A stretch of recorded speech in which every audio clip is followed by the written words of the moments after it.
bienvenidos. Vamos a iniciar la clase del día de hoy, que ya se está grabando, del curso de Derecho Notarial 1 para la Maestría de Ciencias Jurídicas y Sociales de la Universidad Rural de Guatemala, correspondiente a la semana 2 y el tema función notarial. Ya le compartí al licenciado Sosa, quien amablemente me hace el favor de hacerles llegar las presentaciones correspondientes a todo el semestre. Saben que de la clase 1 a la clase 5 es el primer parcial, de la presentación de la semana 7 a la 11 es el segundo parcial y de la 13 a la 16 es el examen final. Vamos a desarrollar entonces, el objetivo de esta clase es desarrollar el tema relativo a la función notarial. Como su nombre lo dice, ¿verdad? Deriva del notario. Recuerden ustedes que uno de los títulos facultativos que van a recibir al momento de optar a los grados académicos es de notario. Y el notario es una función dentro del derecho que ejerce el notario, valga la redundancia, en la cual pues se desempeña de una forma totalmente distinta a la como lo hace un abogado, ¿verdad? Si ustedes han observado muchos de los cursos procesales, lo que hacen es enseñarles la metodología de trabajo que va a tener un abogado, ya sea en materia laboral, civil, constitucional, administrativa, penal, no digamos, ¿verdad? Donde va a través de su función de abogado a ir y abogar por una de las partes, sea por una de las partes, ¿verdad? Dependiendo del tipo de institución en la que esté.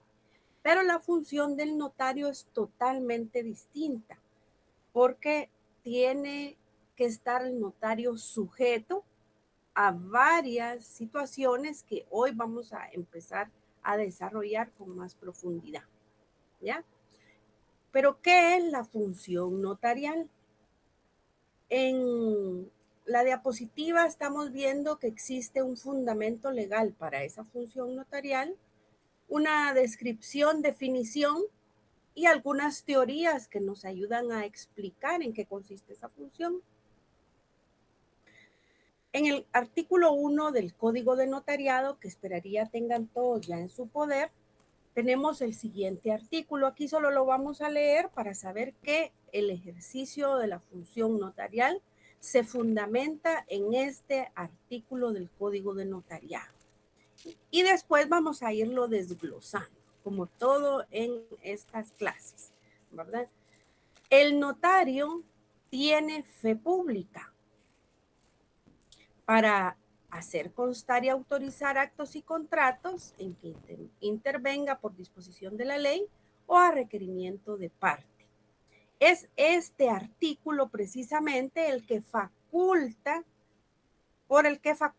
el Estado al notario para que tenga fe pública. Si observamos, nosotros vamos a tener una clase de fe pública, van a ver ustedes que existen diversos tipos de fe pública. Y como es pública, sabemos que deviene del Estado. Hay fe pública administrativa que la tienen todos los funcionarios públicos. Cuando a nosotros nos llega una notificación o algo donde dice de parte del ministro de Ambiente, del ministro de Cultura, y viene ahí con su sello y su firma, nosotros no ponemos en duda que esa es una resolución. ¿Por qué? Porque está dotada en sí de la fe pública que el Estado le ha dado a ese ente del organismo ejecutivo y así del legislativo, ¿verdad? Cuando tenemos a la vista una sentencia, una certificación de una sentencia, por ejemplo, no ponemos en duda su veracidad, porque viene firmado por el secretario del juzgado. Y en ese sentido, él está facultado, tiene fe pública para hacer lo que le compete. Cuando vamos y pedimos una certificación del RENAP, del registro mercantil, del registro de la propiedad, y nos la expiden, nos la entregan, nosotros no dudamos del contenido de ella. Y fíjense que si un particular no duda del contenido de ella, imagínense ustedes qué hace una autoridad. En la ley se establece que todo lo que tenga fe pública hace plena prueba. Todos los documentos o instrumentos que sean públicos hacen plena prueba. Quiere decir que en un juicio, e incluso fuera de él, se tendrá por prueba plena. ¿Y qué significa eso? Que no se duda de su contenido, que es veraz, que tendríamos que ir a que se impugne de nulidad, que un juez diga que es nulo, que es falso, incluso en el ámbito penal, para que deje de tener validez. Fíjense qué certeza, qué investidura la que tiene la que da la denominada fe pública.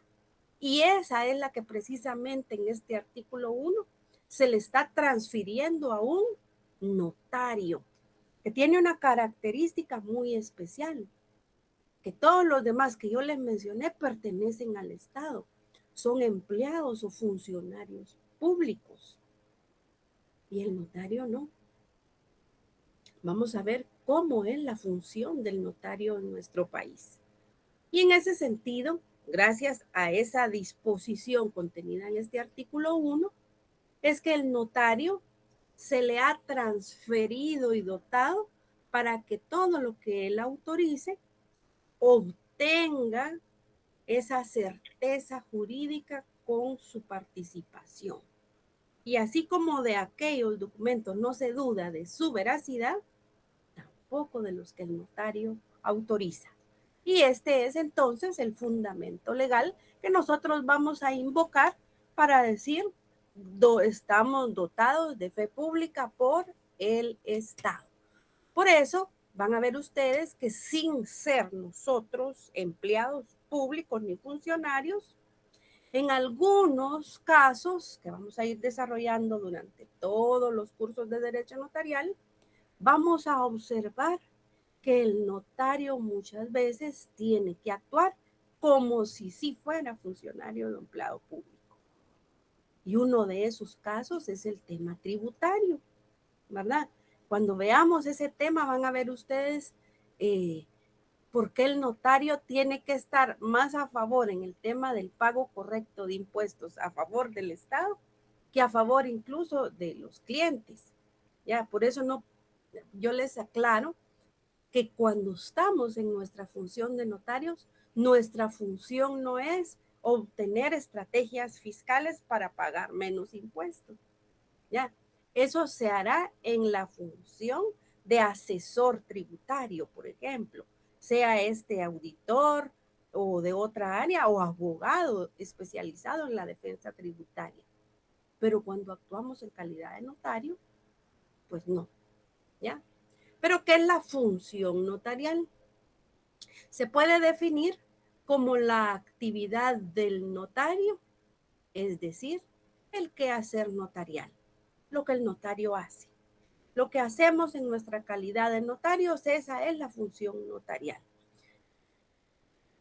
No les había dicho en la clase anterior, pero a partir de ahora, ustedes cuando se refieran al profesional del derecho que elabora instrumentos públicos, no nos vamos a referir a él como el abogado que hace la escritura, aunque también somos abogados.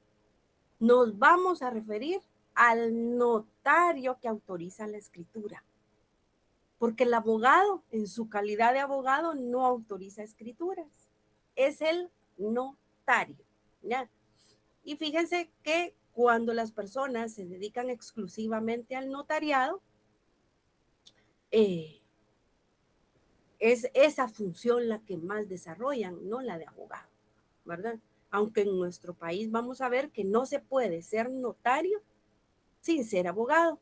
Y sí se puede ser abogado sin ser notario. Vamos a ver en qué casos eso es procedente, ¿ya? Entonces, ¿cuál es la función notarial?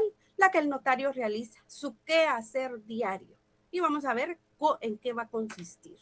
Además, que es el profesional del derecho que presta una función pública. porque la función notarial es pública, ¿ya? No es privada, es para uso de particulares, pero la función es pública, porque como vimos, por ejemplo, en el sistema, en otros sistemas notariales, en los del funcionario judicial y del funcionario administrativo, esa es una función que realiza el Estado a través de esos entes. En el sistema sajón se lo han delegado a una tercera persona, ¿verdad? Que tiene unas características distintas. En el sistema latino se le ha asignado a un notario sin que él sea funcionario público, pero presta una función pública. Eso es lo extraordinario, ¿verdad? Hay teorías que tratan de explicar la función notarial y la vamos a ver a continuación. En la teoría del funcionarista, que se refiere al funcionario, se establece que el notario actúa en nombre del Estado, definiéndolo como funcionario público, investido de fe pública, no obstante que no trabaja para el Estado. Sí se le ha facultado de fe pública notarial. Entonces, cuando ustedes ven los distintos sistemas de notariado y ven cómo operan cada país y cada sistema, vemos la delegación en el sistema latino que le hacen al notario, que sin ser funcionario público, pues se le delega, ¿verdad? Hay otra teoría que dice que el notario público ejerce una función profesionalista, no funcionarista. Dice, no, el notario no es funcionario público. Ya nos dice, el notario es un profesional, ya que recibe, interpreta y da forma notarial a la voluntad de las partes, sin que esa sea una función pública, sino profesional, por la preparación que tiene. Entonces, esta teoría lo que trata de decirnos o explicarnos es que el notario, si bien es cierto, le han delegado una función pública, él lo que es un profesional que ejerce esa función pública, sin que por ello se le tenga que tener como funcionario público. Y tenemos una teoría ecléctica, que esta nos establece lo siguiente. Ecléctico, siempre que escuchen el término ecléctico para derecho, va a ser mixto, va a ser un tipo mixto que une varios, ¿verdad? Teorías clásicas con teorías modernas y se saca una nueva teoría, ¿verdad? En la teoría ecléctica se establece que se incorpora algo de las dos teorías previas, ya que sería funcionarista porque el Estado le otorga la función, pero también profesionalista porque se asesora, orienta y da forma jurídica basado en sus conocimientos profesionales. Podemos decir que el notario ejerce una función pública, y como no es funcionario público, su función pública es sui generis, totalmente distinta a la de los clásicos funcionarios públicos. Porque sabemos que un funcionario es funcionario público porque ha sido electo, ha sido nombrado, ¿verdad? Después de una oposición o sin oposición, según o ha sido designado, según la metodología del cargo que va a desempeñar, ¿verdad? Necesitan tener un nombramiento, prestar juramento, acta de nombramiento, y nosotros como notarios no tenemos eso. El juez para actuar tendrá que tener un nombramiento que lo faculta, ¿verdad? El, el registrador correspondiente tendrá que tener ese nombramiento que lo faculta. Todo funcionario administrativo tiene que tener un nombramiento, si no estaría cometiendo ilícitos, abrogándose funciones que no le corresponden, ¿verdad? Por eso es que los funcionarios empleados públicos solo pueden hacer para lo que la ley les permite y para el puesto que fueron designados. Entonces, el notario en su función notarial sui generis no le podríamos encasillar ni como funcionarista, ni como en la teoría funcionarista, ni en la profesionalista. Yo diría que más bien lo tendríamos que reconocer en la teoría ecléctica, ¿verdad? Porque su función es totalmente distinta.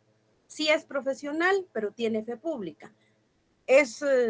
Tiene fe pública, pero no es dependiente del Estado, ¿ya? Entonces, por eso es que es ecléctica. Y hay una cuarta teoría autonomista que considera lo siguiente: el notario debería tener un ejercicio libre de la profesión, debiendo considerársele como autónomo. Esta teoría puede ser más como liberal, ¿verdad? El tema de la autonomía tal vez es una terminología que se utiliza en los ámbitos de trabajo, ¿verdad? De quién depende, quién le paga el sueldo. Y como los profesionales somos independientes, ¿verdad? Dice, no, el notario funciona, su función la ejerce desde la autonomía, por eso es autonomista. En ese sentido, él tiene que ser libre, pero lleva la connotación entonces que no debería responderle al Estado, ¿ya? Pero ustedes van a ver cómo el notario, en el caso guatemalteco, sí le responde al Estado, ¿ya? Entonces, esta teoría tal vez en nuestro caso no es tan aplicable, y si tuviéramos que encuadrar la función del notario en una de las teorías, en el caso guatemalteco, pues nos iríamos en la teoría ecléctica, porque siempre vamos a recordarnos que la función que el notario ejerce es sui generis, ¿verdad? No es solo profesionalista, no es solo funcionalista, ¿verdad? ¿Cómo encuadramos esa función que el notario ejerce? Bueno, ahí sí, ¿cómo la ejerce? Anteriormente es quien le dotaba, ¿verdad? Y aquí es quien le dotaba la fe pública y cómo la aplicaba. Y aquí es cómo ejerce esa fe pública que se le da. Y veamos, y tenemos aquí que prestar mucha atención. En el ejercicio liberal, el notario puede ejercer su función notarial. De hecho, es una gran mayoría de los notarios que ejercen lo hacen en su ejercicio liberal. En este campo, este es el campo en el que se desenvuelve profesionalmente y ejercita su función, ya que autoriza los instrumentos que le son requeridos o bien los que la ley así ha dispuesto, siempre a requerimiento, ¿verdad? Porque van a ver ustedes que el notario no puede actuar de oficio, como veíamos la semana pasada. Entonces, el notario se desenvuelve en el ejercicio liberal. Y si se desenvuelve en el ejercicio liberal, ¿puede tener actividades en el Estado? Sí, existen casos en los que el notario se desempeña exclusivamente para el Estado. ¿Cómo? En su calidad de, habla de asesor, consultor, escribano, desempeñando un cargo público, aunque no necesariamente aplique la fe pública de la que se le ha dotado. Por supuesto, ¿verdad? Como profesionales del derecho, de las ciencias jurídicas y sociales, abogacía y notariado, pues nosotros podemos desenvolvernos en el ámbito gubernamental, sea como funcionarios, ¿verdad? Sea como directores, como asesores jurídicos, etcétera, ¿verdad? En cualquiera de las áreas que se requiera nuestro conocimiento. Puede ser que quieran específicamente que actuemos en nuestra calidad de notarios, ¿verdad? Y pues se podrá hacer. Un caso muy específico del notariado gubernamental lo tenemos en el tema de la escribanía de gobierno, que así como la Procuraduría General de la Nación es el abogado del Estado, todas las demandas que se hagan contra el Estado interviene en la Procuraduría de la Nación en esa función, el escribano va a ser el notario del Estado, porque todo lo que se tenga que autorizar notarialmente lo hará el escribano del Estado, ¿verdad? Dependencia que la encontramos operando dentro del Ministerio de Gobernación. Y en ese sentido, van a ustedes a ver que existe la figura del escribano de gobierno, que es el que hace las autorizaciones que necesiten algo notarial, del Estado, ¿verdad? Por supuesto que en nuestra función asesora y consultora también orientamos, ¿verdad? Porque, por ejemplo, a una asesoría jurídica no solo le dicen, no solo le llegan procesos internos de recursos, de medios de impugnación, sino también tiene que conocerse de casos penales y los temas notariales tampoco están fuera de ello. En determinado momento se hace pues necesario, ¿verdad?, que se autoricen instrumentos públicos y se requerirán en la función de empleado o funcionario público que corresponda, ¿verdad? Pero ahí pues hay que tener muy claro, ¿verdad? Cuando firmamos el contrato, qué podemos y qué no podemos hacer, ¿ya? ¿Por qué? Porque cuando digo que esta función es del Estado, de la actividad del Estado, la vamos a hacer en relación de dependencia. Es decir, que vamos a ser trabajadores del Estado y por ello vamos a percibir un salario del Estado. En el ejercicio liberal no, el que nos paga nuestros honorarios es el cliente, ¿verdad? Pero en forma mixta también el notario puede actuar. Solo tenemos que tener claro en el contrato que nos están dando de cuántas horas es, porque van a ver ustedes que hay incompatibilidades de ser trabajador del Estado y ejercer el notariado, ¿verdad? Entonces, si dependemos laboralmente del Estado y nos requieren para prestar un servicio como notario, va a depender mucho que podamos hacer algo extra como liberales según las horas o la jornada para la cual fuimos contratados. Y por ello es que hay una forma mixta de ejercer la función notarial dependiendo de para quién trabajamos, ¿verdad? Practicando ambos, tanto su ejercicio liberal como el tiempo servido como servidor público, podemos hacerlo o cuando se está contratado por medio tiempo, ¿verdad? Si nuestra jornada no es completa, podemos nosotros hacer ambas, ¿verdad? Incluso, aquí me atrevería yo a mencionar que el tema de los contratos subgrupo 18 y 029, es decir, por servicios profesionales en los cuales no tenemos un salario, pues nosotros prácticamente estamos en las dependencias del Estado, pero no somos trabajadores del Estado, podemos ejercer el notariado libremente porque no nos une un vínculo laboral y entonces estamos más en el ejercicio liberal. Aunque nos pagan unos honorarios, el Estado ahí es nuestro cliente, ¿verdad? En forma mixta sí se podría cuando no tenemos el horario completo, ¿ya? Y nuestra plaza específicamente es para el notariado, ¿verdad? Entonces, esto nos va a servir un poco para aclarar el panorama de lo que viene a continuación después de esta diapositiva.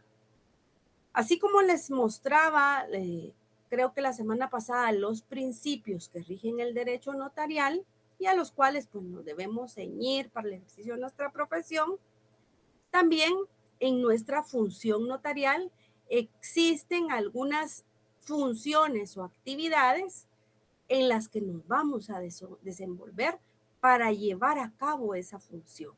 Y yo quiero que de cada cosa que ustedes vayan a escuchar, imagínense al primer cliente que ustedes van a recibir, ¿verdad? Para que este ejercicio que vamos a hacer les pues quede a ustedes grabado más de una forma de ejemplo que de lo que dice el texto, ¿verdad? ¿Por qué?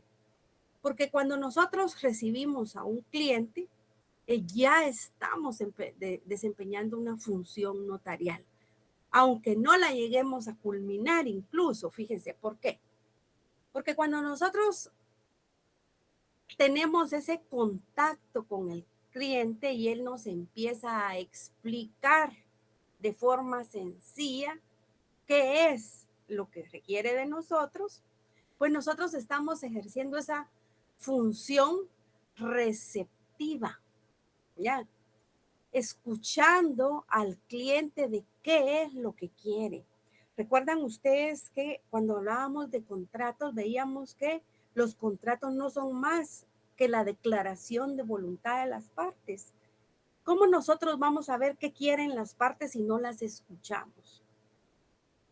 ¿Cómo vamos a saber nosotros qué quiere el testador plasmar en su testamento si no escuchamos lo que nos está diciendo? Entonces, es importante escuchar al cliente. ¿Por qué? Porque eso que él quiere, nosotros lo vamos a recibir para darle la forma legal respectiva. Porque como vuelvo y le repito, el cliente no llega con uno y le dice, mire, licenciado, quiero un mandato, quiero que me asesore porque necesitamos un mandato proveniente del extranjero con cláusula especial para vender. Salvo que estudie derecho o que sea otro abogado, la gente dice, es que fíjese que quiero vender una casa, pero la casa está a nombre de mi mamá y ella no está en Guatemala. Y entonces nosotros decimos, quiere un mandato. Y tiene que tener cláusula especial, si no, no puede vender. Ya, por eso nosotros hemos estudiado, ¿verdad? Y sabido todo lo civil, todas las áreas del derecho, porque aquí en derecho notarial es donde nosotros vamos a aplicar todos esos conocimientos. Entonces, al escuchar al cliente, obtenemos los elementos de la figura que va a encuadrarse en lo que quiere, ¿verdad? Para hacer lo que corresponda. Y aquí tengamos mucho cuidado, ¿verdad? En no menospreciar lo que los clientes nos van a decir, ¿verdad? Porque las personas no tienen la claridad profesional que nosotros tenemos de explicar claramente qué es lo que requieren, ¿verdad? Entonces vamos a nosotros tener que escuchar, ¿verdad? Diligentemente a efecto de sacar los elementos básicos que nos van a servir para lo siguiente. Una vez escuchado al cliente, vamos a desempeñar nuestra función directora o asesora. Al ser nosotros juristas y conocedores del derecho, vamos a orientar y asesorar a quien lo requiera sobre el aspecto legal necesario, es decir, sobre qué figura contractual le conviene o no le conviene. A veces llegan los clientes con uno y le dicen, mire, licenciada, es que fíjese que quiero dejarle una propiedad a mis hijos, pero me dijeron que se paga mucho de impuesto, entonces, ¿cómo puedo hacer? Bueno, usted quiere hacer una donación. El tema de los impuestos, nosotros ahí, yo les recomendaría no entrar en ese juego, ¿verdad? ¿Por qué? Porque si vengo yo y le digo a la persona, mire, fíjese que usted quiere donar, pero mejor constituyamos una sociedad anónima y a esa sociedad anónima hagámosle el aporte. ¿Será que yo le estoy dando una buena asesoría al condenarla de por vida a hacer una declaración fiscal que antes no hacía solo porque va a donar un bien? ¿Y qué pasa cuando se repartan los bienes? Las empresas operan totalmente distinto y estamos ahí cayendo en simulaciones de contratos porque la persona no quería eso. Solo por el tema de los impuestos es que se está yendo por otra figura legal que ni siquiera es. Y de ahí cuando surgen los problemas dicen, no, yo donación quería, el licenciado fue el que hizo ese documento y de ahí vienen los problemas, ¿verdad? ¿Qué quiere el cliente? ¿Dónde se encuadra dicha figura contractual? Ese deseo en esa figura contractual que nosotros ya conocemos. Y ahí es donde tenemos nosotros que guiar y asesorar correctamente a las personas, ¿verdad? En ello. Una persona nos busca y nos dice, mire, fíjese que yo quiero comprar un terreno, pero me dicen que no me van a dar la escritura hasta dentro de 5 años que yo termine de pagar. ¿Qué orientación le podemos dar ahí a la persona si le están diciendo que no va a firmar ningún documento? Nosotros tenemos que decirle, mire, positivo esto y negativo aquello. ¿Le conviene, no le conviene? Usted tome la decisión con las advertencias que se le han hecho. Ahora, yo sí les voy a comentar que nosotros en nuestra calidad de asesores nos busca la gente muchas veces y hasta aquí antes de esto, La gente no nos quiere pagar por ese servicio, no nos quiere pagar porque los escuchemos y porque les demos la orientación, ¿ya? Y ahí es donde nosotros debemos fijar honorarios también porque ya estamos ejerciendo una función. Una vez establecido la figura contractual o legal que corresponda, ¿verdad? Aquella que es la que el cliente quiere, aquella que no le va a causar inconvenientes, etcétera. Ahí es donde ya decimos, ¿verdad? Y pactamos los honorarios por la autorización. Los anteriores honorarios serían por atenderlos y por orientarlos, y esta ya sería, ¿verdad? Por autorizar. Pues ya cuando se autoriza va de junto el paquete, ¿verdad? Pero si llegamos hasta los pasos anteriores, que se pague ese conocimiento, ¿verdad? Porque hay gente que tiene la costumbre de cuánto me cobra por hacer tal cosa, ya que lo ha escuchado uno, ha revisado los papeles y después no quieren pagar nada, ¿verdad? Cuando les dice uno los honorarios. Bueno, legitimadora.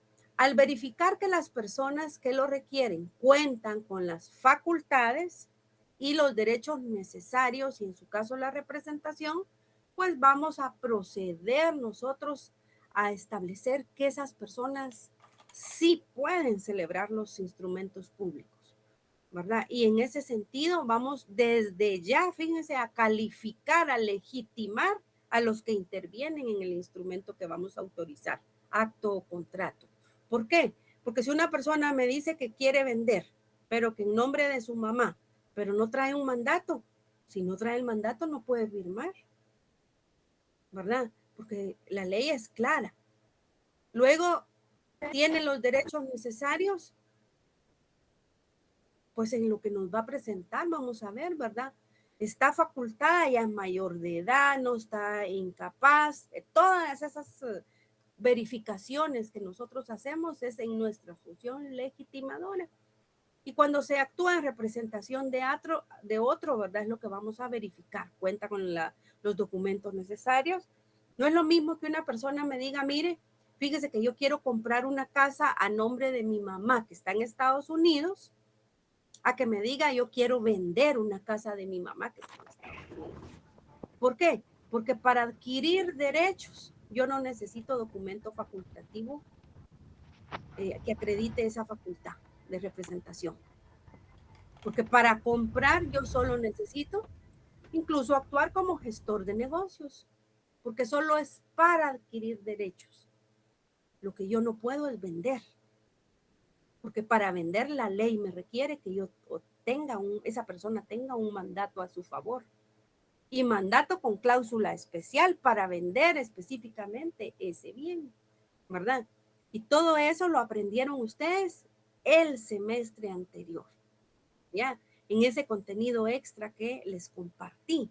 Si todavía no lo ha revisado, yo le recomiendo que vaya y lo haga, porque si no, no va a poder ir avanzando en el conocimiento.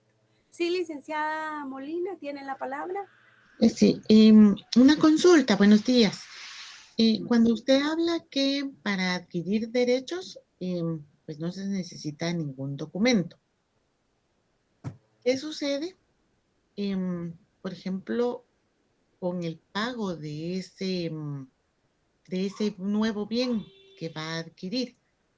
Porque, pues usted recuerda, ¿verdad? Que pues existe la ley contra el lavado de dinero.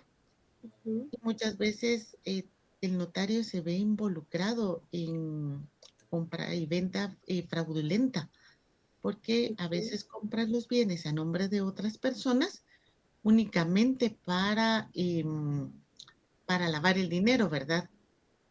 Entonces, allí podría haberse involucrado el notario al no pedir ninguna documentación sobre a la persona a la que le van a dar la propiedad del bien.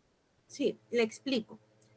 El tema de la nueva ley del lavado contra el lavado de dinero, ahorita está un reglamento pendiente de elaboración, pero ahora pretenden que el notario haga una debida diligencia previa, calificación.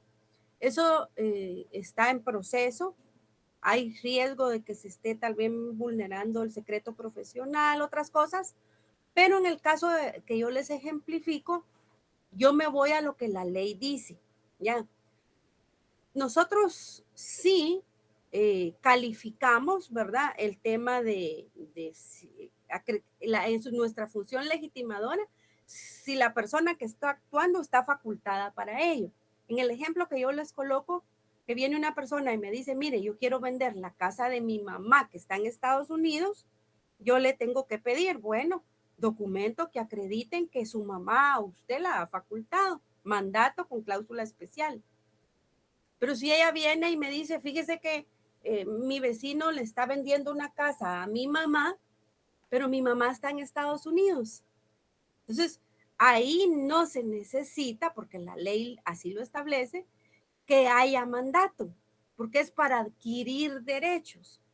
Otra cosa es cómo va a ejercer el notario esa función que le está delegando el Estado para contribuir y a evitar el lavado de dinero, ya que tenemos que hacer procedimientos específicos para calificar quién es el receptor final. Eso es muy difícil para un notario, porque el notario hace investigación en los registros públicos, pero nosotros no hacemos investigación, por ejemplo, eh, eh, de todo lo que esté público, pero investigación del sistema bancario, de esas, hay aspectos hasta ahí donde nosotros no podemos llegar, ¿verdad? Ahí solo llega el ente fiscalizador, el ente investigador, pero como el Estado nos está trasladando, por eso les digo que como somos coadyuvantes del Estado, el Estado también nos quiere utilizar para el tema de controlar los lavados de dinero, ¿verdad? Y digo yo, si los que tienen más, ¿cómo les diré? Todas las herramientas tal vez no han podido hacerlo correctamente, ¿cómo pretenden ahora que el notario sí lo haga, verdad? El tema de la ley de lavado, yo prefiero que lo sigamos dejando pendiente hasta no ver cómo va a operarse cuando salga el reglamento, ¿verdad? Porque todavía incluso hay inconstitucionalidades que posiblemente se vayan a plantear y que pues resulte ahí cómo va a ser. Pero posiblemente de que lo tengamos que hacer, lo vamos a tener que hacer. Ahora, con el caso del ejemplo que yo le coloco, nos vamos a centrar. Bueno, yo para vender, ¿qué necesito cuando otra persona actúa? Mandato. ¿Ya? Para comprar yo no necesito mandato. Por eso es que existe la figura del gestor de negocios, ¿verdad? Ya el gestor de negocios será responsable de lo que anda comprando en nombre de otro. Esa es otra historia. Y si de ahí se resulta un ilícito, pero en nuestra función notarial, pues nosotros vamos a hacer esa función legitimadora al verificar que el que está diciendo que va a ejercer un derecho de venta, por ejemplo, esté facultado para ello, ¿verdad? Por eso es que les decía que la información del libro quinto es tan importante para comprender cómo se aplica el tema de los contratos ya en derecho notarial. Gracias, Lick. Ahí quedó un poco claro, ¿verdad? Yo todavía no le puedo decir cómo el notario puede hacer para evitar que un testaferro aparezca, ¿verdad? Ahí sí, porque estamos en ese proceso, ¿verdad? Y el testaferrato es un delito que toda la vida ha existido, ¿verdad? Y el problema ahora es que esa función pues no la trasladan a los notarios, ¿verdad? En ciertos contratos, no en todos. Luego ya viene, una vez que la persona haya calificado para poder hacerlo, ¿verdad? Es decir, que sí tiene las facultades, nos ha puesto a la vista los documentos respectivos, pues ya venimos con la aplicación de nuestro conocimiento en nuestra función modeladora. Fíjense, al dar la forma legal a la voluntad manifestada por las partes. ¿Qué quieren las partes? Una donación, porque yo le voy a decir constituye una sociedad anónima. A eso es a lo que me refiero. Una persona viene y me dice, yo quiero comprar la casa de aquella persona, de aquel asentamiento humano. Ah, ya, vamos a ver los documentos. Ah, bueno, tiene patrimonio familiar, tiene prohibición de venderse. Yo le recomendaría que no lo compre porque hay prohibición. Pero decirle, no se preocupe, cómprelo. Vamos a hacer promesas de compraventa hasta que se termine el patrimonio familiar. Posiblemente falten 15 años para ello.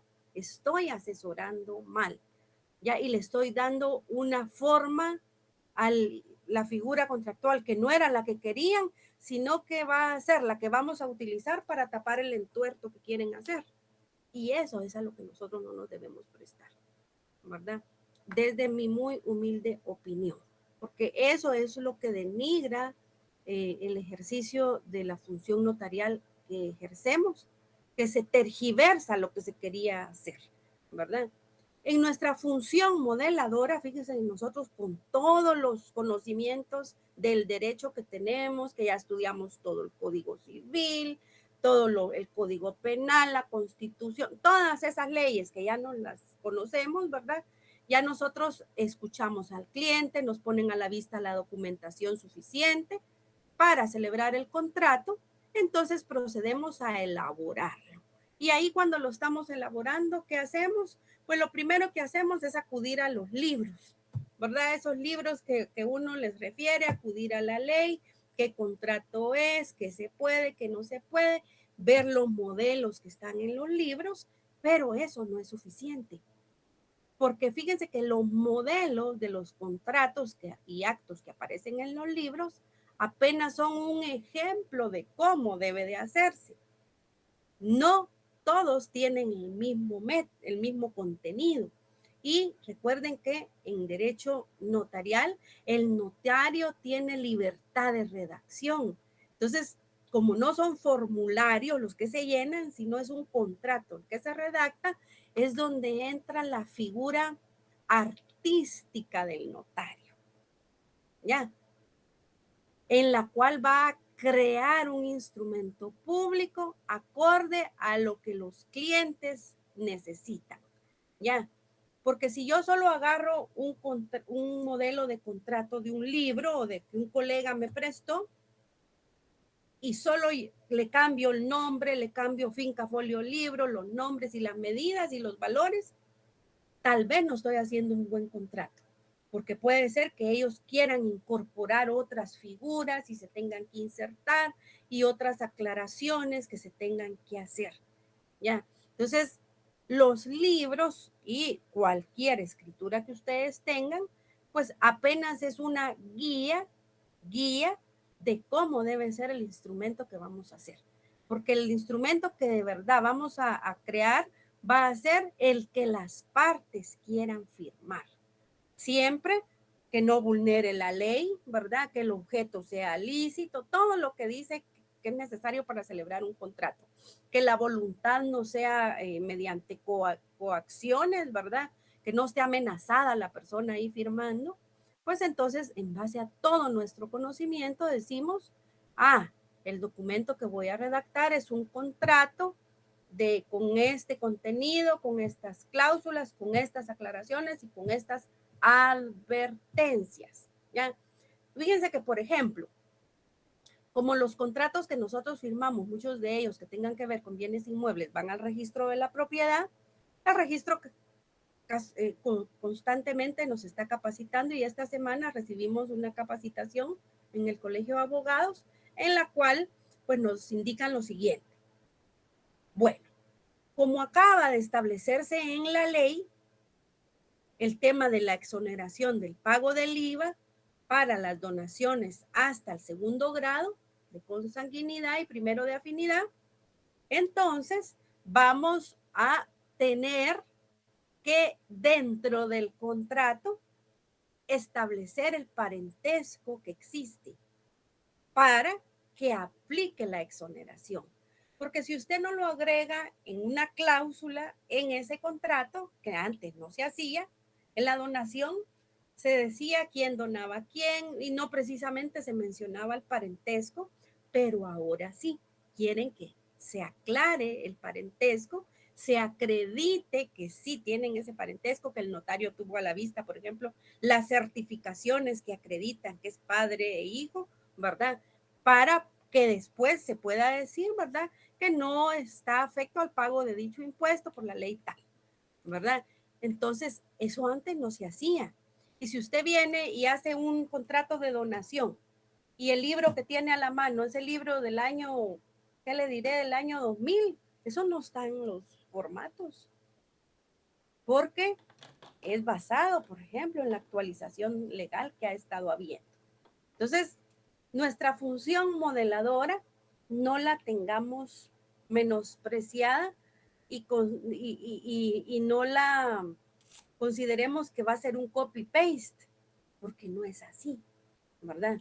Y vamos a tener que ser muy cuidadosos en lo que establecemos en el contenido del contrato, porque si falta algo nos van a hacer que volvamos a hacer otra escritura para corregir esa que está mala, ¿verdad?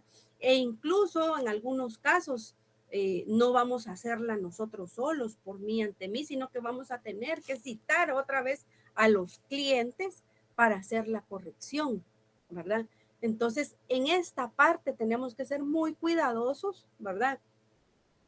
Fíjense que hasta revisando uno hasta 10 veces se le van cositas, por lo cual después le terminan haciendo rechazos, ¿verdad? Y entonces ahí es donde nosotros tenemos que ver que si incluso tenemos duda de qué va, de que si algo muy específico va o no va, ya los registros nos dicen sin pena vengan a las asesorías jurídicas de los registros, ¿verdad? A que los orientemos. Algunos registros hasta están poniendo orientación telefónica para solventar dudas de qué va en algunas cláusulas muy específicas con las que uno se encuentra que no son fáciles de establecer, ¿verdad? Entonces, esa función modeladora es muy, muy importante. Por supuesto que la función preventiva va incluida en ese trato que el notario tiene con el cliente.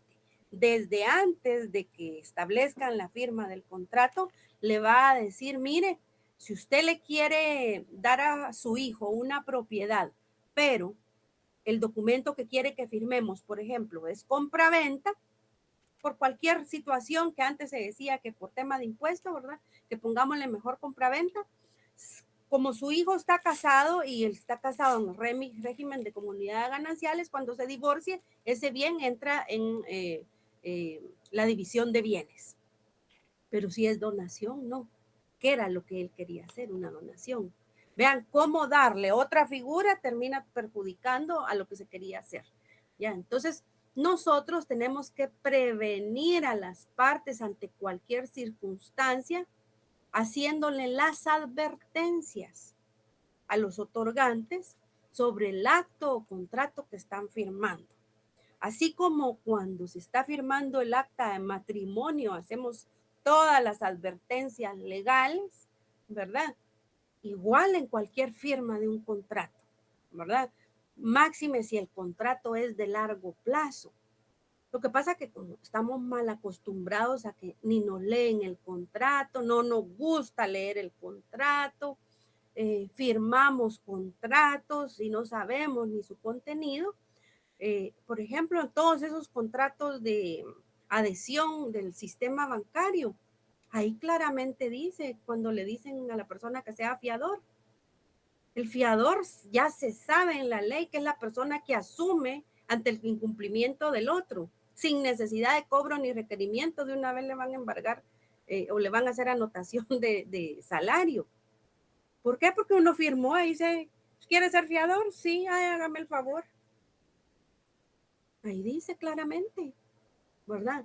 Pero como no estamos acostumbrados a investigar, o muchos, mejor dicho, no generalizo, ¿verdad? Pero muchas personas, hasta después que ya sale el problema, vienen a averiguar, ¿verdad? Entonces, en nuestra función preventiva, esa es nuestra, es muy importante en virtud de que las consecuencias que va a tener para esas personas hacerlo, ¿verdad? Y en ese sentido, pues nosotros, la ley, van a ver ustedes que nos manda que hagamos la advertencia, no solo que la escribamos en el cierre del contrato, ¿verdad? Donde dice, se le hacen las advertencias legales del efecto que el contrato tal y tal. No solo que lo lea, se le diga, mire, don fulano, si usted incumple este contrato de compraventa con garantía hipotecaria, aquí en la cláusula tal, ya leyó bien que ahí dice que a los 2 meses o 3 o 4 le van a quitar el bien, ya. Y si no es garantía hipotecaria, si no es un fideicomiso al que se sometió, peor, ahí ni siquiera le van a ir a pedir a un juez que lo desaloje, ya. Ahí solo lo van a desalojar sin intervención judicial porque usted sometió el bien a fideicomiso. ¿Ya? Entonces, ahí es donde nosotros tenemos que aclarar. Y si empezamos con que cuando la gente firma muchos de estos contratos, ni siquiera el notario está enfrente, ¿qué advertencia le puede hacer a ustedes? ¿Verdad? Y una vez elaborado el documento, hechas las advertencias, conocidos los pros y los contras, pues el notario procede a firmar y sellar el instrumento público para el cual fue requerido después de que las partes lo han hecho, ¿verdad? Y nuestra función entonces, desde que el cliente nos llamó, se sentó, lo escuchamos, lo orientamos, verificamos, le dimos forma, le advertimos, ya firmamos, ¿verdad? Y ahí sí que, como dice, bajo advertencia no hay engaño.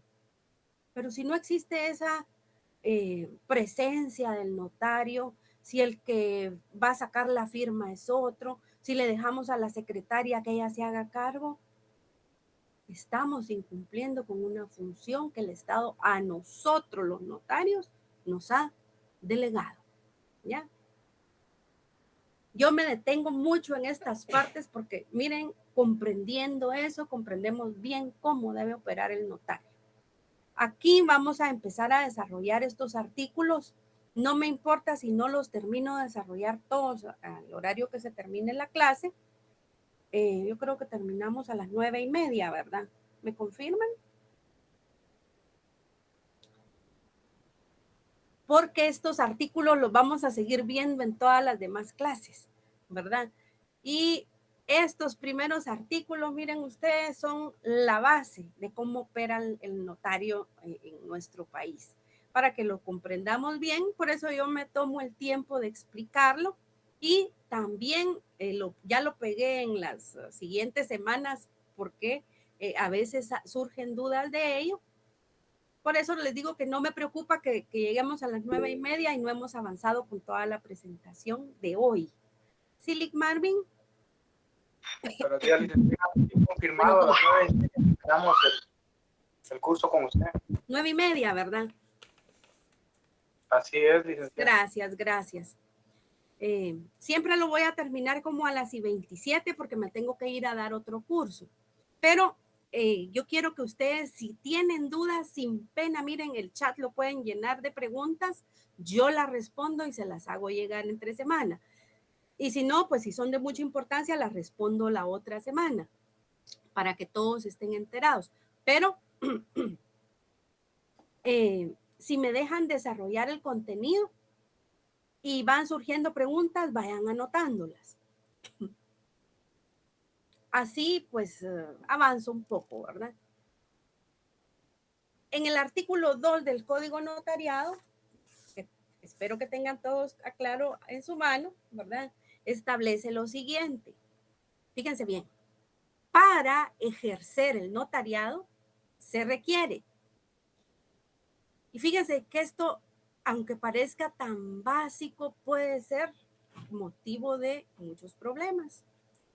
Yo he ayudado en una sede donde estuve a cargo, en una sede de la universidad donde estuve a cargo, ¿verdad? Fíjense que llegaban los estudiantes y decían, mire, fíjense que yo me quiero inscribir para estudiar Derecho.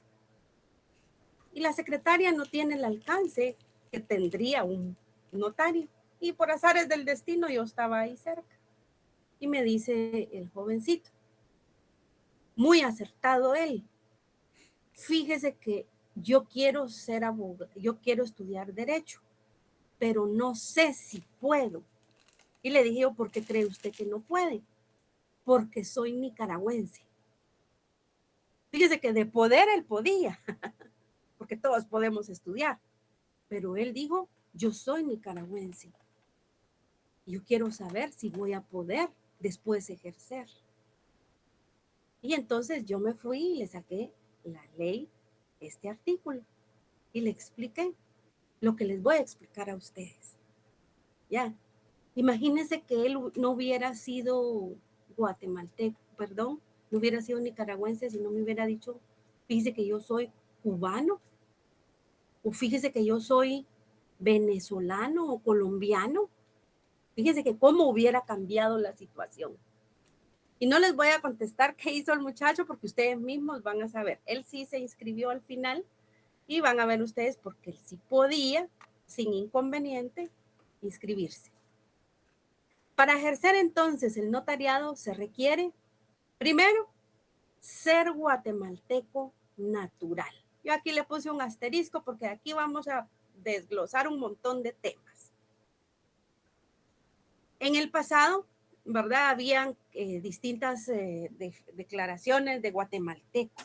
Guatemalteco de origen, guatemalteco natural, guatemalteco naturalizado. Y en el artículo 144 de nuestra Constitución se establece lo siguiente. Son guatemaltecos de origen los nacidos en el territorio de la República de Guatemala, naves o aeronaves, ¿verdad? Que tengan bandera y registro guatemalteco, y los hijos de padre o madre guatemaltecos, nacidos en el extranjero. Se exceptúan los hijos de los funcionarios diplomáticos, de quienes ejerzan cargos legalmente equiparados. ¿Ya? ¿Sigue? A ningún guatemalteco de origen puede privársele de su nacionalidad. Con los guatemaltecos de origen no tendríamos inconveniente, ¿verdad? Porque guatemalteco natural es sinónimo a guatemalteco de origen, ¿ya? Pero ¿qué pasa cuando ya no se es guatemalteco de origen, ¿verdad? Y fíjense que esto mismo que les estoy hablando se extiende al tema de quién puede ser presidente de la República. Y yo les pongo el ejemplo. ¿Será que Nayib Bukele puede llegar a ser presidente de la República de Guatemala? No les voy a pedir que me respondan. Solo quiero que ustedes lo tomen como ejemplo para establecer si puede o no puede, ¿ya? Basándonos en el tema de ser guatemalteco natural o de origen. En el artículo entonces 144 de la Constitución claramente está, ¿verdad? Que los que nacemos aquí, los que nacen hijos de padres guatemaltecos, ¿verdad? También se consideran guatemaltecos de origen, siempre y cuando, ¿verdad? Después ellos hagan su procedimiento de designación de guatemalteco de origen y también menciona en el 145 a los siguientes. Nacionalidades centroamericanos. Voy a mover la ley porque estoy moviendo mi cuello. También se consideran guatemaltecos de origen. Fíjense, también se consideran, dice la Constitución, establece 145. También se consideran guatemaltecos de origen a los nacionales por nacimiento de las repúblicas que constituyeron la Federación Centroamericana. Si adquieren domicilio en Guatemala y manifestaren ante autoridad competente su deseo de ser guatemaltecos, es decir, hacer su proceso, ¿verdad?, declarativo de nacionales guatemaltecos. En este caso, podrán conservar su nacionalidad de origen sin perjuicio de lo que se establezca en tratados o convenios centroamericanos. La independencia de Guatemala no la consiguió solo Guatemala, la consiguió Guatemala en Federación Centroamericana. Así como existe Estados Unidos mexicanos, Estados Unidos norteamericanos, ¿verdad? Existió, mejor dicho, la Federación Centroamericana. Y cuando se independizó la Federación Centroamericana, ¿verdad? Cuando se va a leer el acta de independencia, aparecen estas figuras. Ahorita doy la palabra a Lick Guevara. Y en ese sentido, la Constitución de Guatemala, desde que existe la Constitución y las anteriores, permiten que los centroamericanos puedan invocar su nacionalidad de origen como guatemaltecos. Entonces, un centroamericano puede llegar a ser notario. Ahí está la respuesta. ¿Ya? Ahora, ¿quiénes forman parte de Centroamérica? Guatemala. Ahora, en la actualidad, hay otros países, pero la Federación Centroamericana está Guatemala, El Salvador, Honduras, Nicaragua y Costa Rica. ¿Ya? No menciono a Belice ni menciono a Panamá. Belice, vamos a ver otro artículo que nos manda a ellos, ¿verdad? Y luego vamos a ver el caso de Panamá. No perteneció a la Federación Centroamericana porque ellos pertenecían a Colombia, ya, como estado del Istmo, y después pues obtuvieron su independencia, pero no son actualmente parte de Centroamérica, pero no fueron parte de la Federación de Centroamérica. Y en ese sentido, ¿verdad? Ellos van a tener que hacer su procedimiento a efecto de establecer el tema de ser guatemalteco. Sí, licenciado Guevara, tiene la palabra. ¿Lo escuchamos? ¿Tiene levantada su mano o no quería intervenir? Bueno. En la misma Constitución, disposiciones finales, es decir, la parte final de la Constitución, después del artículo 281, encontramos en las disposiciones finales el artículo 19, que establece lo siguiente. El Ejecutivo queda facultado para realizar las gestiones que tiendan a resolver la situación de los derechos de Guatemala respecto a Belice. ¿Sí? Y lo vemos ahorita en esos pleitos que están, ¿verdad? Que se tiene que resolver la línea limítrofe, etcétera, y el tema de algunas islas. De conformidad con los intereses nacionales. Todo acuerdo definitivo deberá ser sometido por el Congreso de la República al procedimiento consulta popular. Ya se hizo, ¿verdad? Y está pendiente de conocerse. El gobierno de Guatemala promoverá relaciones sociales, económicas y culturales con la población de Belice. Y el último párrafo establece, para los efectos de nacionalidad, los beliceños de origen quedan sujetos al régimen que esta Constitución establece para los originarios de los países centroamericanos. ¿Ya? Y entonces, ser guatemalteco natural, vamos a ver que no solo los que nacen en Guatemala, no solo los que son hijos de padres guatemaltecos, ¿verdad?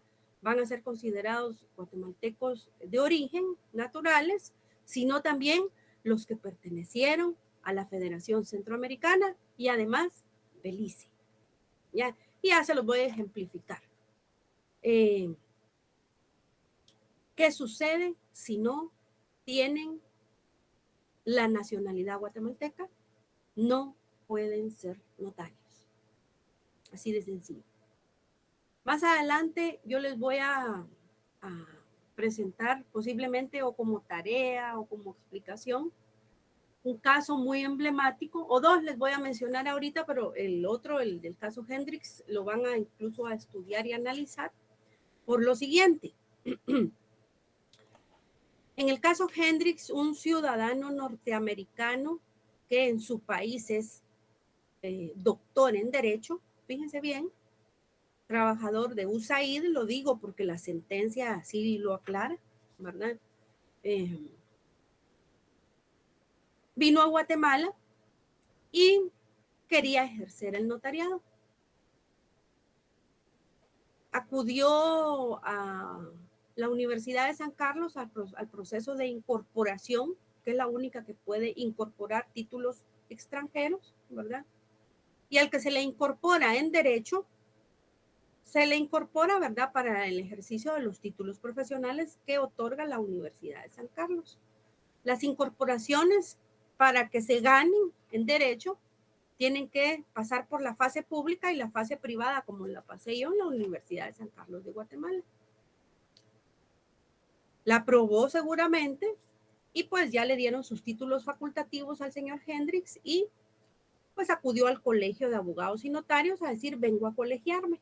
Y el colegio le resolvió que con mucho gusto podía ser licenciado en Ciencias Jurídicas y Sociales y también abogado, pero no notario, porque él no era guatemalteco. Él vino y plantó en la Corte de Constitucionalidad un montón de situaciones, ¿verdad? Y la Corte le dijo, no le dijo que no, ni le dijo que sí. Le dijo que para ser notario, específicamente, necesitaba ser guatemalteco. Y obviamente el señor manifestó que él no quería ser guatemalteco, él quería seguir siendo ciudadano norteamericano únicamente. Y entonces, como Guatemala le negó, según él, el derecho a ser notario, él se fue a la Corte Centroamericana a demandar al Estado de Guatemala por discriminación, por A, B y C, ¿verdad? Porque no lo dejan ser notario. Y la Corte, después de muchos años y de discusiones, pues resolvió que él puede ser notario cuando sea guatemalteco. ¿Ya? Entonces, no les quiero hablar más del caso, pero se los quiero ejemplificar, ¿verdad? Para que ustedes vean o mencionar, para que ustedes vean cuándo procede y cuándo no procede.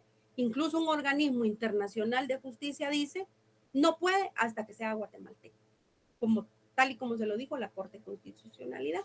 Y consideraron que no se le estaba violando ningún principio de igualdad, entre otros, ¿verdad? Como les digo, más adelante les voy a compartir un resumen de la sentencia. La sentencia incluso es tan importante que está publicada en la jurisprudencia, o sí, está publicada en la Corte Constitucionalidad, ¿verdad?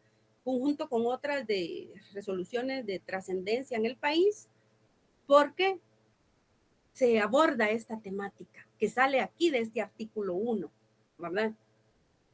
Y luego les voy a mencionar el caso del famoso abogado y notario guatemalteco, que no era guatemalteco inicialmente, ¿verdad? Telésforo Guerracán, en el que él, como estudiante, ¿verdad?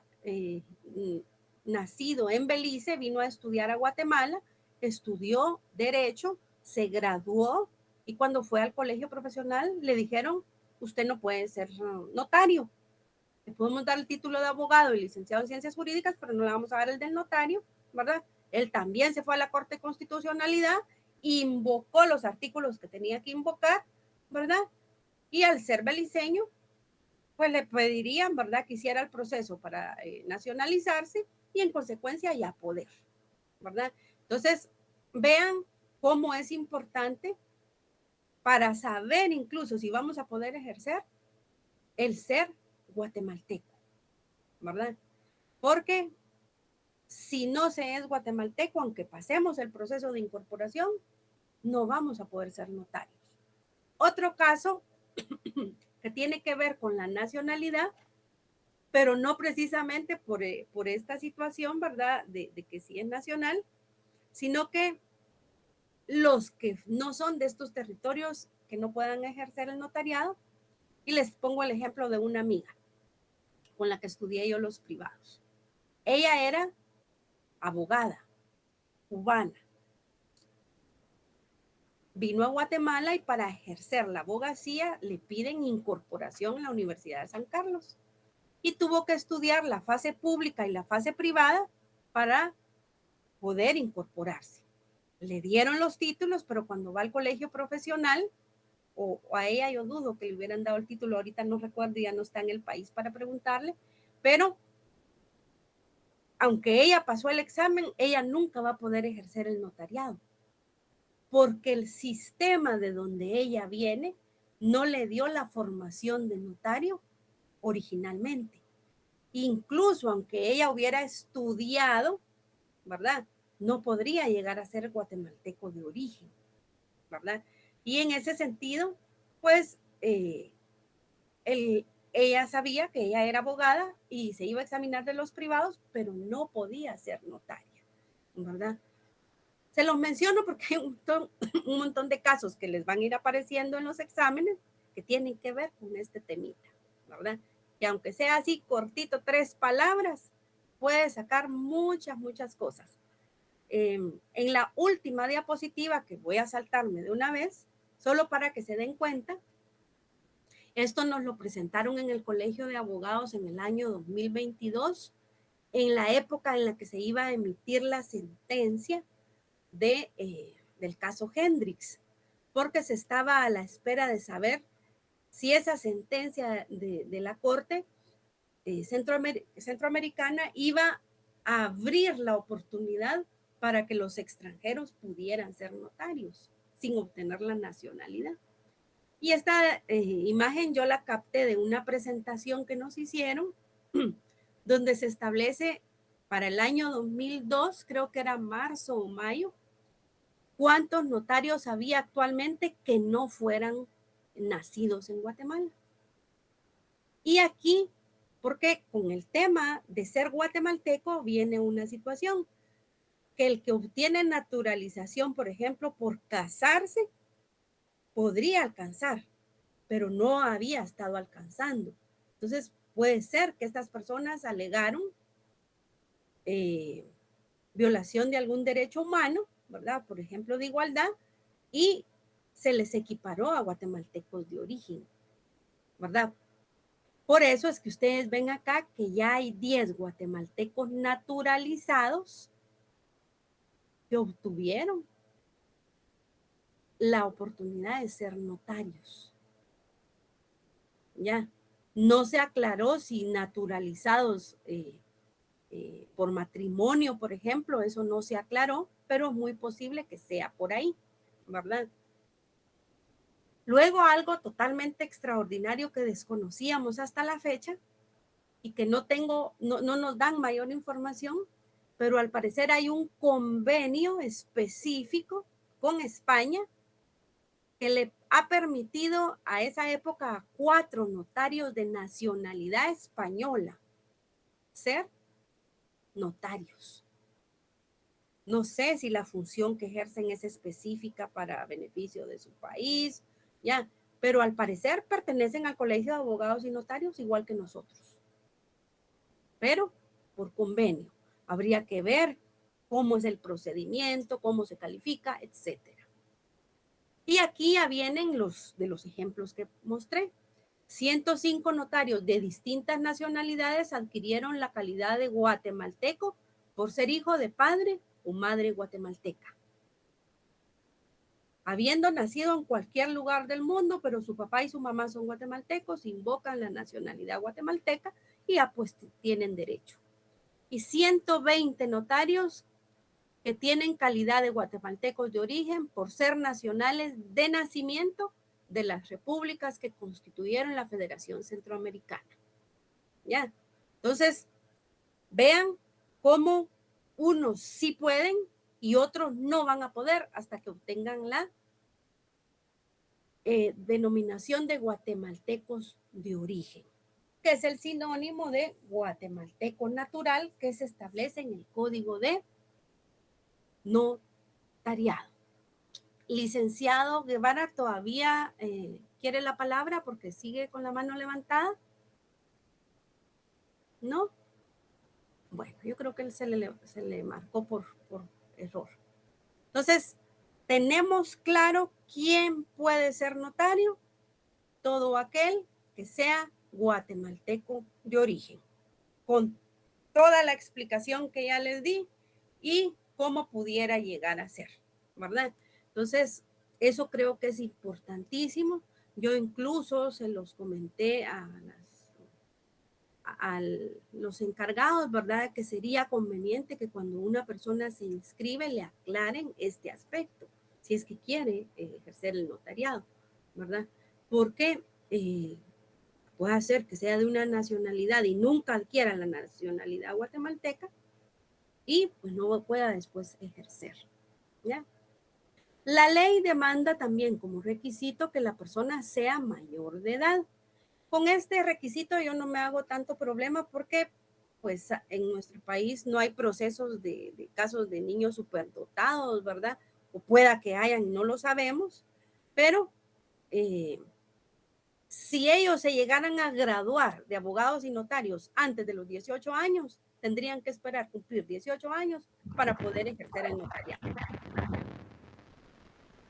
Licenciado Guevara, ¿nos escucha? Licenciada, buenos días, ¿me escuchan? Sí. ¿Quería intervenir? Sí, muchas gracias. No, Diga. solo para comentarle con el tema este que nos está dando a conocer. Fíjese que es algo bien contradictorio.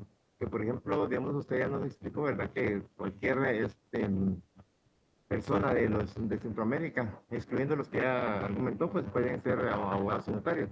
Sin embargo, por ejemplo, para hacer gestiones ante SAT, no permiten, fíjese. Era manera de comentario porque tengo un amigo que es guatemalteco naturalizado. Y él quería hacer, digamos, pues, formar una figura ante SAT y no lo dejaron participar. ¿En qué Entonces, solo manera de calidad iba a tener él? Él iba a estar como de gestor tributario autorizado por SAT. Ah, No lo pero no dejaron. iba a ser notario. No, no, pero decía, yo considero que para ser notario es una figura alta de la que estaba gestionando ante SAT y no lo dejaron participar, ¿verdad? Entonces, a eso iba el comentario, ¿verdad? Que para ser para ser abogado y notario en Guatemala, pues sí, lo permite la legislación. Para Pero ser para ser, abogado no digamos, hay inconveniente. Para ser notario tiene que ser guatemalteco. Notario. bueno, pues es notario, exacto. Entonces, pero como le digo, la manera de comentario, pues para ser notario la ley sí lo deja y para hacer gestiones ante SAT no lo permite. Pero no le permite porque no. ¿Él es guatemalteco o no es guatemalteco? Él es hondureño y es guatemalteco naturalizado. Lo que no le dejan es ser gestor. Sí, sí, es una figura Pero que es que SAT habilitó. él ya es guatemalteco. Sí, por eso le digo lo contradictorio, ¿verdad? Porque él ya es guatemalteco naturalizado y sin embargo así no le permiten hacer esta figura para poder gestionar ante SAT. ¿Y hay algún requisito en la ley que diga en la SAT que para ser gestor se tiene que ser guatemalteco de origen y no Fíjese que naturalizado? eso hay, entre los requisitos están de ser guatemalteco, pero es un reglamento interno de SAT, es un procedimiento interno, no en base a ninguna ley. Y lo rechazaron. Pero él es guatemalteco, que busque asesoría legal, porque él es guatemalteco. Okay. Sí, gracias, licenciada, muy amable. Sí, no tendría, y un reglamento no es inferior a las normas constitucionales, ¿verdad? Gracias. Gracias. Vale. Lic Montepeque y Lic Montepeque. Gracias, licenciado. Buenos días. Buenos días. Desafortunadamente, la SAT actualmente hace unos 3, 4 años a la fecha, como está usando plataforma virtual, o sea, mucha IA, la IA no piensa y no sabe tampoco a fondo lo que es la interpretación de la ley. Sin embargo, antes sí se aceptaba. Lo que es recomendable es para ser gestor tributario en la SAT. Esa persona hondureña, él es guatemalteco de origen, según hondureño, según el artículo 145 de la Constitución Política. Por lo tanto, él tiene que hacer una cita por medio de otro gestor para que le plantee y a la vez hacer un documento notarial, con un abogado, un documento notarial. Un escrito, un pedido. Exactamente, un escrito, y que le explique a la SAT que él efectivamente sí es guatemalteco, ¿verdad? Sí. Solo nada más es que él ya es guatemalteco. Incluso vieron que habían en el caso aquí, incluso fíjense que los naturalizados, perdón, no se consideraban de origen, pero por el principio de igualdad no pueden ser distintos y por eso es que aquí hay naturalizados y ya no de origen. ¿Ya? Y ya hay notarios. Y si ahí, que es un requisito ultra que se necesita para ejercer, no digamos para ser gestor. Licenciado, lo que pasa es que en la SAT trabajan personas que no saben. Ese es el punto. Pero bueno, gracias solamente. Por eso que la persona busque orientación, ¿verdad? Que obtenga que el rechazo, pero por escrito, ¿verdad? Y que eso impune por ahí, por esa vía que se vaya, ¿verdad? Bueno, entonces vean cómo una cosa tan sencilla, como les digo, estas 3 palabras pueden dar mucho que discutir, ¿verdad? El ser mayor de edad. Aquí viene otra, ser del estado seglar. Ser del estado seglar quiere decir que no pertenezca a ningún ministerio de culto. ¿Qué quiere decir esto? Los notarios podemos practicar cualquier religión, ¿ya? Tenemos libertad porque en Guatemala hay libertad de culto, ¿ya? Lo que no podemos es ejercer el notariado y ser ministros de culto. Y el ministro de culto es el que dirige una iglesia y que se encuentra inscrito como esa persona ministro de culto. Por ejemplo, en una iglesia evangélica, el pastor que se encuentra autorizado para celebrar matrimonios, por ejemplo, o que es el representante legal, o el sacerdote que tiene una función con nombramiento, ¿verdad? En esos casos, cada religión tiene, cada variante tiene su ministro de culto, su autoridad. Ellos son los que no pueden ser notarios, ¿verdad? Sí se puede participar en las iglesias, considero yo, sí se puede servir, se puede ayudar, donar, ser de una religión, pero lo que la ley dispuso, ¿verdad? Es que no sea del estado seglar. Acuérdense que nosotros tenemos el antecedente que en el tiempo de la colonia, pues las leyes civiles, muchas estaban adjudicadas a la religión católica, ¿verdad? Por eso es que ellos tenían los registros de bautismos, hasta de nacimientos, ¿verdad? Pero cuando el Estado inició a ser laico, ¿verdad? Se separó el Estado de la función, de todas las funciones, ¿verdad? Y de todos los temas civiles. Y aquí también eso es como un rezago de, ¿verdad? Entonces, el ministro de culto no puede ser notario. Él pudo haberse graduado de notario, pero no podría ejercer el notariado. Es a lo que voy, ¿verdad? Este otro tema, domiciliado en la República de Guatemala, no lo voy a desarrollar porque tiene algunas vicisitudes que necesitamos aclarar, que no nos va a dar tiempo, ¿verdad? Pero en la siguiente clase nos dicen, licenciada, nos tocó hablar del domicilio del notario. Ustedes me lo recuerdan, ¿ya? Luego viene el requisito de haber obtenido el título facultativo en la República, que no quiere decir más que haber cursado la carrera en una universidad autorizada donde nos dan el título de notario, ¿verdad? Como les decía, puede ser que nos den el título solo de licenciado en Ciencias Jurídicas y Sociales porque solo hicimos tesis y no hicimos exámenes privados. Nosotros ahí no podemos ejercer el notariado.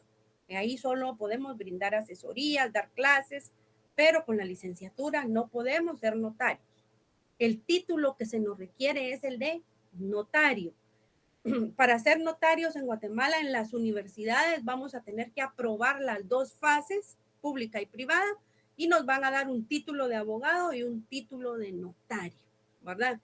Cuando no me aplicaría el título, aunque me lo den incluso, como el caso del señor Hendrix, que no tenga nunca la nacionalidad, o que en el país de donde yo vengo o de la universidad donde yo me gradué, es el caso, me parece, de mi amiga cubana, ella no se graduó de notaria en su país, porque en su país funciona el sistema administrativo.